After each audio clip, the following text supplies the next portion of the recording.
Hi everyone, welcome to a new episode of LaLiga Insiders with Gemma and Rodrigo. We start in Madrid because in Madrid there are some breaking news. There will be a new kid on the block, and we're talking about Antonio Rudiger, Chelsea centre-back, who have reached to a verbal agreement with Real Madrid as a free agent. This is breaking news we've reported on ESPN website some minutes ago. This is a big story on Real Madrid and Antonio Rudiger's future, because last Monday, we said that Real Madrid was monitoring Antonio Rudiger's situation for the next season, because as a free agent, there is a market sense for Real Madrid, because he's at the same time a great guy to be at the center back, and is also something that Real Madrid wants, because after Rudiger's incorporation for next season, it could change David Alaba to be the new left back, so they don't invest more money on defense. That's why Antonio Rudiger has been a very fast operation in between Real Madrid and the player. The player has reached to agreement that he is not going to earn the money that he earns now at Chelsea, so he makes that sacrifice to reach to Real Madrid, and that's why in the following weeks there will be an official announcement. So remember, Antonio Rudiger for Real Madrid is going to sign maybe 3 or even 4 seasons as the new centre-back for Carlo Ancelotti's side. So big news for Real Madrid, at least what my sources tell me in the past hours. Let's see how everything is in Barcelona, because another centre-back like Pique has been on the spot. Gemma, over to you. Welcome. Very much into the spotlight, Gerard Pique. Yes, hi, Rodri. Let's talk about one of Barcelona's captain after probably one of the worst weeks of his history as a Barcelona player. This was just when the audio was stolen from the Spanish Soccer Federation by hackers and revealed many things, like the commissions his firm took to take the Spanish Super Cup to Saudi Arabia, plus favors for himself, plus the club that he owns, Andorra. So what my sources tell me is that he's very much affected, because this put him into a lot of problems with teammates, with former Spanish teammates like Sergio Ramos, and in addition to that, he's in a complicated moment physically, because he's been playing with pain for the last 2 months, and he really doesn't know what to do. He's thinking about going into surgery, even it's risky for his age. So he will try to end the season the best that he can. He could be back for the next match day against Mallorca, but he's really struggling in a complicated moment, and later this summer he will decide either if he goes to surgery or if he tries to keep going. But he's not thinking, at least that's one of my sources told me, about retiring after this complicated season.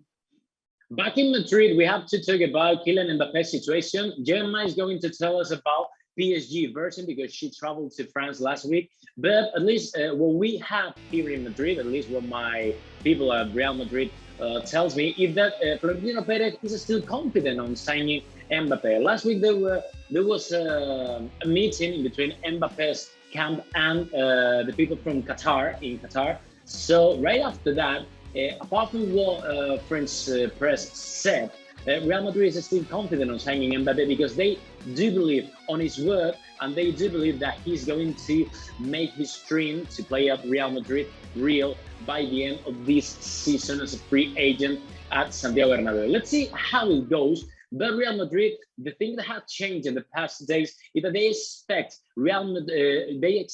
Mbappe to say something by June, not by May. I mean, this is like an episode, and we do understand that all the people in the audience would say, like, hey, you said before, like, this could be solved up in 2 weeks. Around that, everything has changed from the meeting last week in Qatar. By the way, Real Madrid is going to meet Mbappe's camp in the following days too. So let's see what they think about that, and let's see if Real Madrid is still optimistic right after that meeting with Mbappe's camp. But let me go back to Barcelona, and Gemma, tell us what you had from PSG side, because you were in Paris this week. Yes, I was in France to see PSG clinch the title, first in Angers. It didn't happen there, and then in the Parc des Princes. And honestly, Rodri, I think Mbappe has all the reasons to leave that club because it's in an extremely difficult situation. There is such a civil war in that club between Pochettino, Leonardo, the fans. The fans are hating the players, are abandoning them at the middle of the game. Honestly, he had everything, but PSG are desperate to offer him a deal that suits him, or at least to retain him in a short deal. That's what they are trying, as you informed later last week about the context they are having with her agent, her mother. They are working a lot in having for him a short deal that will keep him until after the World Cup. It's that main goal right now.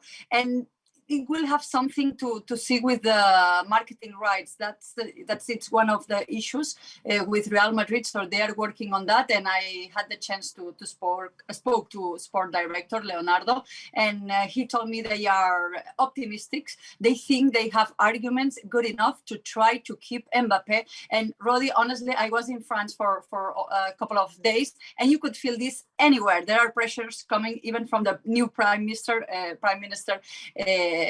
Macron, from the French national team. Everyone wants him to stay, so we will see what happens in what I'm sure it's going to be yet another chapter of this soap opera.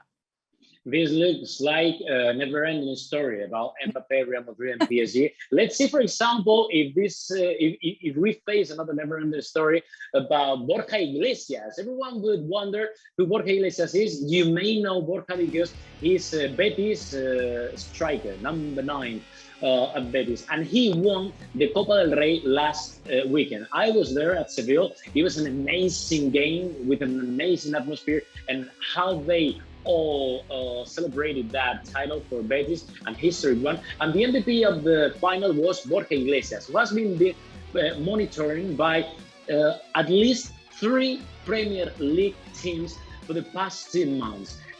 He's living his 3rd year at Betis Balompié. He's 29 years old, so that's why everyone is wondering what will be Borja Iglesias' future. And it's something, I mean, his profile is a very, very classic Premier League striker. So that's why at least 3 teams from Premier League are following Borja Iglesias' steps for the next summer window transfer. Let's see, first of all, if he wants to leave Betis. Secondly, let's see if Betis, if in that case, wants to sell Borja Iglesias, and let's see how much money would those clubs from Premier League would pay for Borja Iglesias, who now is one of the top scorers of whole Europe. And to end up, we have another big name back in Barcelona, Gemma, Frenkie de Jong. What happens to the Dutch guy?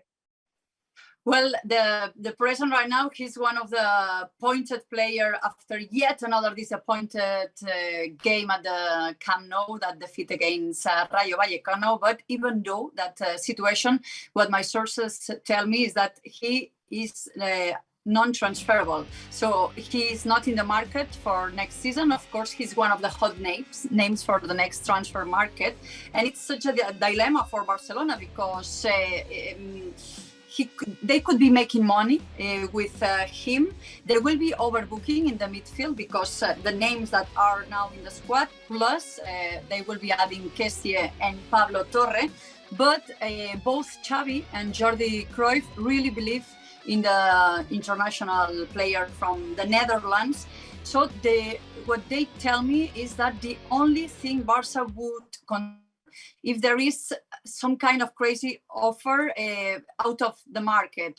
And I'm thinking about Man United, Ten Hag, that he really thinks that he needs him as a key piece. But if it's a regular price for a top midfielder, Barcelona considers Frenkie de Jong non-transferable because they think he's the future of the midfield of Barcelona.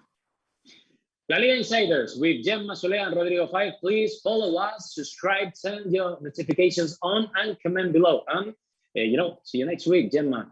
Have a nice one. Bye-bye.